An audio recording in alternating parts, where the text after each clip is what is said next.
So one of the most common struggles that I see people talking about within the language learning community is experiencing this phenomenon of understanding all the words within a target language sentence, yet still not being able to tell what that sentence means as a whole. And so in this video, I'm going to be talking about my understanding of why this phenomenon happens, as well as how you can go about fixing it. So let's take a look at why this phenomenon actually happens. So generally speaking, I think there are three possible reasons for you knowing all the words in a sentence, but not being able to understand what that sentence means as a whole. The first possible reason is that you're not actually familiar enough with one or more of the individual words in the sentence. The second possible reason is that you're not familiar enough with the grammar that's at play within the sentence. And the third possible reason is that there's some sort of context outside of the sentence that you need to understand that sentence, but you're lacking that context. So let's take a look at each of these in depth. So first of all, you might not know one or more of the words in the sentence as well as you need to understand that sentence. So basically, many words in language have multiple different meanings. Sometimes these meanings are very different. Sometimes they're all similar, but just have subtly different nuances depending on the specific context. And so as a learner, a lot of times you'll learn just one or two of a word's meanings, but there'll be other meanings of that word that you don't know yet. And so if you come across a sentence where a word that you know is being used to mean something that you don't yet know it can mean, then that can throw you off. So one really basic example of this phenomenon would be, let's say that you're an English learner and you learn that the word hard means the opposite of soft. Well, if this is the only meaning you know of the word hard, then you're probably going to be pretty confused when you come across a sentence like reading 2 books a week is hard. Probably would seem totally nonsensical. So there are pretty overt examples like this where a word just has totally different meanings and you're lacking the one that you need. But there are other more subtle examples where a word has a sort of general meaning, but you're not familiar with the specific nuance that that word takes on in the given context. So for example, let's say that you learn that the word sad means an emotional state opposite of happy. Well, given this knowledge, you're not going to have any trouble understanding sentences like, I'm sad that I lost the game. But you might be a little confused when you come across a sentence like, it's sad how bad you are at hockey or something. Because when we think about it, in a sentence like this, the word sad isn't actually being used to mean an emotional state opposite of happy. It's being used to mean something along the lines of extremely unfortunate. It's extremely unfortunate how bad you are at this game. Yeah, it's sad how bad you are at this, man. Something like that. And so we can imagine that as a learner, you might not be able to draw the connection between the general meaning of sad and the specific meaning of sad in this sort of context. And this sort of slight difference in nuance can really throw you off, especially when it's confounded by other factors that I'm going to talk about in the rest of this video. Now, there's a whole other component to this issue, which is that even if you know all of a given word's different possible meanings, that doesn't necessarily mean that you're going to be able to determine which of those meanings is relevant to a particular sentence. So in order to demonstrate this, I want you guys to read this sentence.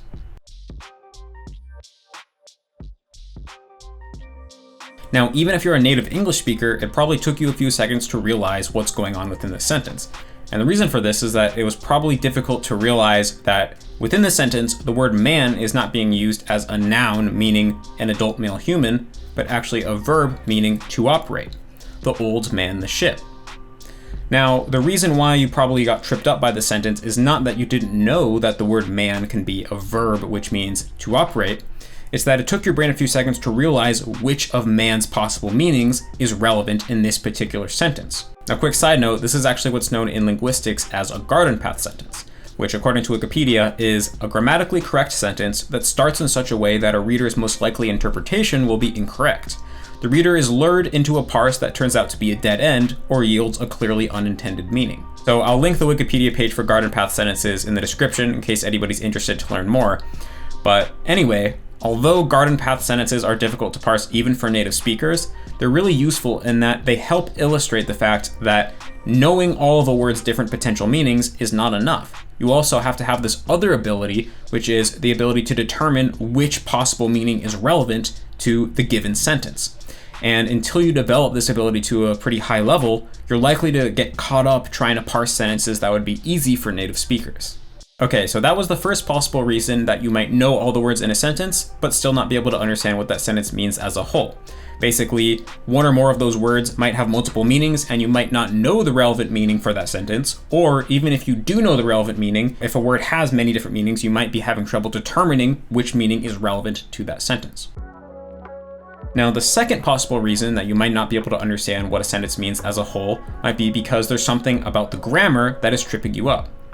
So I think a lot of language learners kind of fall into this implicit assumption, especially at the beginning stages, that a sentence is really just a sum of the parts. Or in other words, if you know all the words that make up a sentence, then what that sentence means as a whole should just naturally become apparent. But this implicit assumption kind of ignores the whole domain of grammar, which is the rules and structures which govern the relationship between different words in a sentence. So although it might seem a little obvious, just to make this as clear as possible, compare the sentence, people eat apples, to the sentence, apples eat people. If we look at these two sentences, they consist of the same words in the same forms. The only thing that's different is the order that the words appear in. And obviously these two sentences mean two very different things. So I'm just trying to show you guys that sentences are not simply a sum of all the parts. They're not just the result of all the words in the sentence put together. The order that they appear in, as well as conjugations and other structures and many different things like that, are going to affect what meaning those individual words actually take on. And this is the domain of grammar or syntax. Now, there's two different categories of problems that you might be running into when we're talking about struggling with grammar. The first is that there might be some sort of grammatical rule or structure at play that you just don't know yet. Or you might know that grammar rule, or at least have knowledge of it, but you're not able to realize that the grammar rule that's at play is that one that you know. So it's kind of similar to how when we were talking about words that have different meanings, there's the issue of not knowing a meaning of the word, and then there's the other issue of knowing the meaning but not being able to determine which one is relevant. So you might know the grammar pattern, but because you'll know many different grammar patterns, you might have trouble determining which one is actually at play and how exactly it's being applied in that situation. So let's explore each of these two possibilities. So for the first possibility of there's just some grammar rule or structure that you're not familiar with yet, take the following example sentence. Carefully, the man who fixed the car packed his tools. Now, understanding what this sentence means should not be that difficult if you're a fluent English speaker. But when we look at this sentence, we can notice that it has to mean that the man who fixed the car carefully packed his tools, not that the man carefully fixed the car and then packed his tools. Carefully, the man who fixed his car packed his tools. Now, again, if you understand how English grammar works, then you're going to understand that this sentence is not ambiguous. The word carefully has to be modifying the way that the man packed his tools. But we can imagine that if someone was a newcomer to English and they weren't sufficiently familiar with how English grammar works, they might falsely assume that carefully is modifying the way that he fixed the car. And they assume that the sentence means the man who carefully fixed the car packed his tools. And so this could lead to a misinterpretation. So this sort of thing where there's just some grammar rule or some grammar structure that you're not familiar with yet can lead you to either misinterpret the sentence or just not be able to really understand what the sentence means as a whole. So this is one possibility. The other possibility is that you know all of the various rules at play, but it's hard to determine which one of those rules is the one that is at play here and how exactly it's functioning. So in order to demonstrate this, I want you guys to read this sentence.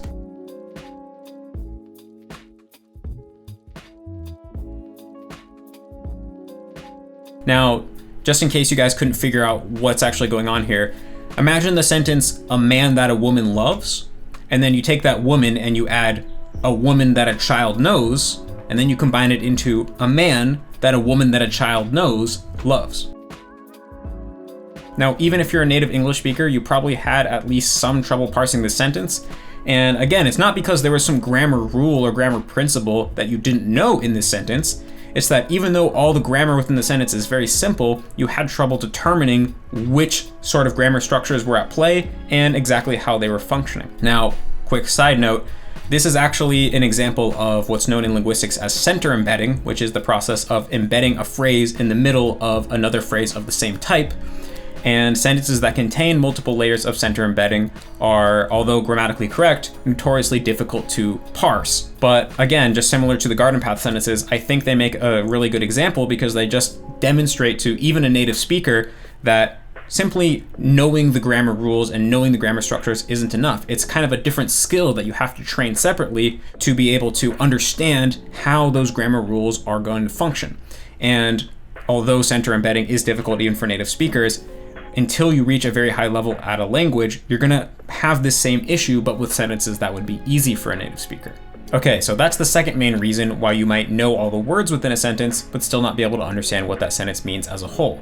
There might be some grammatical rule or structure that you just don't know yet, or although you might know all of the relevant grammatical rules and structures, you might be having trouble identifying one of them or understanding how they're actually at play within that specific sentence. Now, I also want to note that the first issue that I talked about relating to not being able to understand what words mean or identify the correct meanings of words within sentences can have some interplay with the second issue relating to having trouble parsing the grammar. And how this plays out is that I think sometimes you will misinterpret what a word means within a sentence, and this misinterpretation will actually cause you to then in turn misinterpret the grammar, or vice versa. And so I think what might happen in a lot of cases is that one or two small hiccups in your understanding will kind of compound and lead to a totally different interpretation. And this is one of the main causes of not being able to understand sentences as a whole. Now, both of these two issues, the one related to vocabulary and grammar, have a lot of interplay with the third main potential reason that you might not be able to understand sentences as a whole, which is that there might be something relating to the context that you're either just missing or not picking up. Now, this is another thing that I think a lot of beginner language learners might not realize, which is that in order to understand the meaning of a sentence, the vocabulary and the grammar alone is not sufficient. You have to combine that with the actual specific context in which that language is used in order to correctly interpret that sentence. And actually, the field of linguistics, which studies how the specific context in which language is used changes the meaning, is known as pragmatics. And so the following example sentences are examples that I came across while looking into the linguistic field of pragmatics. The first example that I think is really good just for demonstrating how important context is to correctly identifying what words mean is crack the window. So the most common situation in which you'll hear the phrase crack the window is when you're in a car, it's hot and stuffy, and someone wants you to open the window a little bit to let some heat out. But we could also imagine that if there were two burglars trying to break into a car and one of them was having trouble picking the lock, they might just say crack the window and literally mean shatter the window glass so that we can get into the car. So here, for the same vocabulary and grammar, there can be multiple different interpretations, and we're only going to know which one is intended based off of the context. And so I think sometimes if you're not very confident with your grammar and vocabulary, then it's going to be hard for you to use context in order to come to the correct interpretation. It's very effortless for native speakers, but when you're working within a foreign language, using context like this can be very difficult. Another example is take the sentence, I could sleep for a week. So normally, if someone was going to use this phrase, that would just mean that they're very tired and they feel like they want to sleep more than they usually do. But if we actually look at what the grammar and vocabulary are literally communicating, it's that whoever says this sentence thinks that they could literally lie down on a bed and sleep for a week straight without waking up once. And so, although for a fluent English speaker, it's very easy for us to just recognize that, yeah, he doesn't literally mean that he's going to sleep for a week. I can imagine that if we were going to take a kind of hypothetical second language learner of English whose native language doesn't use these type of exaggerated expressions, they might correctly interpret the grammar and vocabulary of this sentence and recognize that it means that, yeah, literally, this person is saying that they could sleep for a week, but then doubt themselves and think that they must have misinterpreted something because it doesn't make sense that this person would be saying that they could sleep for a week. So a lot of times you need to have some contextual knowledge of what types of phrases, what types of idioms tend to be used within a language in order to correctly interpret what is intended. Now, one last example is the sentence, she hasn't showered.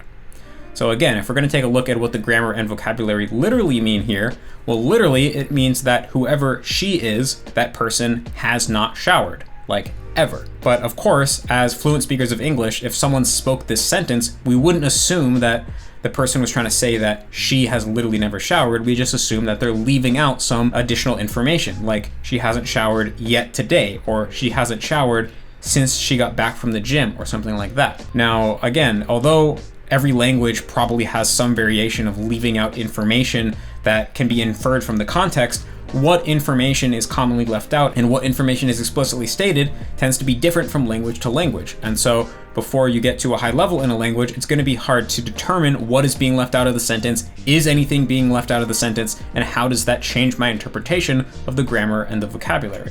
So again, a lot of times the grammar and vocabulary alone aren't enough. You have to have other knowledge, which is what was the specific situation in which this sentence was uttered, and also just what types of things tend to be said, what types of idioms are there, what types of weird expressions are there, and what types of things tend to be left in and left out. And so when a fluent speaker is interpreting sentences in the language, they have this huge bank of information related to how language tends to commonly be used, which they can draw from to make inferences and kind of sew the context together and correctly interpret the grammar and vocabulary.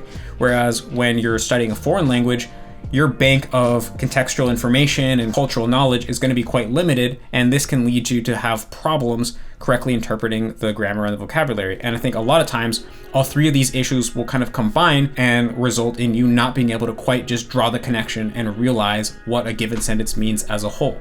Okay, so now that we understand why this problem occurs, let's finally get on to talking about what we can actually do to remedy it. So generally speaking, I think there are two main things that you can do in order to improve your ability to understand what sentences mean as a whole. The first is study, and the second is immersion. And I'll just say up front that actually I recommend doing both of these in order to improve as quickly as possible. But now let's take a look at each. So when I say study, I'm just talking about sitting down and memorizing the meanings of target language words, as well as learning about your target language's grammar structures and grammar rules. Now, I personally have a preferred method of study. It has to do with a technique called sentence mining and creating flashcards in a spaced repetition system. But I have many videos on this channel where I talk specifically about that, so I'm not going to go into detail here. But anyway, study is useful in that it can help remedy the issue of not knowing the various meanings that words can have, and not knowing the various grammatical structures and rules that exist in your target language. But the problem is, on its own, study cannot help you with all of the other issues that we've covered in this video, such as being able to correctly determine which meaning of a word is relevant to a specific sentence, the ability to determine which grammatical structures are at play within a specific sentence, and also it can't help you cultivate the ability to use context to help determine exactly what a sentence actually means. For all of these other problems, we have to turn to immersion in order to get a fundamental solution. Now, when I say immersion, all I really mean is spending lots of time listening to and reading content in your target language. It's how you acquired your native language, and to a pretty large extent, it's the key to acquiring a foreign language as well. I also just note that you don't have to actually be in a country where that language is spoken in order to immerse yourself in a language. As long as you have internet access, it doesn't really matter where your physical body is. But anyway, let's explore the actual mechanism behind how immersion can improve your ability to understand what sentences mean as a whole. So let's say that you start learning a new language, and through study, you learn the very basics. And then after that, you go and you start immersion. So you start exposing yourself to real content in that foreign language. So at the beginning, of course, you're not going to understand very much. Most things are going to be incomprehensible. But every once in a while, there's going to be at least some sentences that you are able to understand. Now, the frequency of these comprehensible sentences is going to depend a lot on how comprehensible the input that you're using is. So, if you're watching something like a children's show, there'll probably be more sentences that you can understand than if you were watching some science fiction show or something like that. But regardless, even if you're watching some kind of science fiction show, there'll probably be some sentences that you are able to understand, even if those are just simple 2 to 3 word sentences, and the frequency at which these comprehensible sentences show up is only once every couple minutes. So there will be sentences that you understand. Now, when examining these sentences that you understand, well, some of them are going to contain nothing but content that you've already mastered, and so through consuming those sentences, you don't really gain anything. But for a lot of the sentences that you understand, if you were to examine them closely, there'd be some aspect of the sentence that you haven't fully mastered yet. But because you understand the bulk of the sentence, you're able to intuit what that little piece that you're missing actually means, and you're able to understand what the sentence means as a whole. And it's through understanding this sentence that contains something that's new to you, or something that you haven't fully mastered, that you're going to push your cutting edge of intuitive language ability forward. You're going to pick up whatever that little new or unknown or unmastered piece was. And this whole idea that I'm expressing is what's known as the input hypothesis. It's an idea created by the linguist Stephen Krashen, which basically says that the way that humans improve their intuitive language ability, or in other words, the way that humans acquire language, is through comprehensible input, or through consuming input which they understand, but which also contains content that they haven't mastered yet. Okay, so now let's go back to the problem of knowing all the words in a sentence, but not being able to understand what the sentence means as a whole. So basically, I think there's a lot of learners who feel that if they know all the words within a sentence, then they should be able to understand what the sentence means as a whole. But as we've explored throughout the bulk of this video, I think this expectation is a little bit misguided because there's a lot more to understanding what a sentence means as a whole than simply knowing what the individual words mean or can mean. And so the way that I recommend thinking about it is that if you come across a sentence and you know all the individual words, but you don't know what the sentence means as a whole, well, that means that the gap between your current intuitive level of language ability and the level of language ability required to understand the sentence is simply too large. That sentence is not on your level. It's maybe 2 or 3 steps above your level. And although it appears on the surface to be on your level because you know all the words, in a way that's kind of an illusion because you can't see all the other factors at play, which I've explored throughout this video, which might be getting in the way of your comprehension. Now, the other side of this is that, like I said a few moments ago, there are going to be a lot of sentences that you do understand. What I think happens in the case of a lot of immersion learners is that they take what they are able to understand for granted and they feel like, oh, of course I understand that. It's not a big deal. And this just happens because when you're immersing regularly in a language, you acclimate to your new level whenever you improve. And you get so used to understanding what you're able to understand where you feel like, oh, of course I understand those things. It's not a big deal. And so instead, the focus can shift to all the things that you don't understand yet. But the thing is, if you shift your focus back from all the things you don't understand to the sentences that you do understand, you might notice that actually you're not doing so bad. There are quite a bit of sentences that you understand. And it's through those sentences where you do intuitively understand them, but there's something small about the usage or the grammar or the vocabulary that you haven't mastered yet, which is going to push your cutting edge of intuitive language ability forward. And I think the thing is, a lot of times the aspect of the language that a given sentence will teach us will be so small and subtle that we don't really feel like we've learned anything. We just feel like, oh, of course I can understand that sentence. I already know all those things. When in reality, there might be some subtle aspect related to which meaning a word took on, given a certain pattern or a way that a grammatical pattern was expressed or something like that, that actually did teach our unconscious mind something new about how the language works. And because of that, there might be a sentence where previously we would have known all the words but not been able to get what it means as a whole. Whereas now, if we were going to come across that sentence, we would be able to understand it. And again, through understanding it, we might learn something new, and through that we might feel like nothing had happened. So I think overall, one of the challenges of immersion learning is that progress happens very incrementally. And because it happens so incrementally, we don't really notice it happening. It's almost like growing taller. Since it happens so incrementally and you adjust to the new level each step of the way, it's hard to really notice how much better you've gotten until you take a step back, you go and watch something that you watched a couple months ago, and then realize that you understand significantly more than you did at the time. So in conclusion, I definitely do recommend that you study your target language because that's going to greatly expedite the speed at which you can acquire your target language through immersion. But ultimately, it is through immersion that all the real heavy lifting of the language learning process is done. Now, it is probably going to be a pretty common occurrence for you to come across sentences where you know all the components of the sentence, but what that sentence means as a whole just doesn't really click. But the best course of action in these situations is not to get hung up on the sentence and maybe go ask a native speaker teacher, try to Google it or something like that. It's best to just recognize that the fact that you weren't able to understand what that sentence means as a whole means that, by definition, that sentence was not on your level. It was a little bit above your level. And so the wisest choice you can make is to just let that sentence go, keep on moving, keep on consuming content, and go out and find those sentences where you are able to understand what they mean as a whole, because it's through consuming sentences like that where you're going to be able to push your cutting edge of intuitive language ability forward.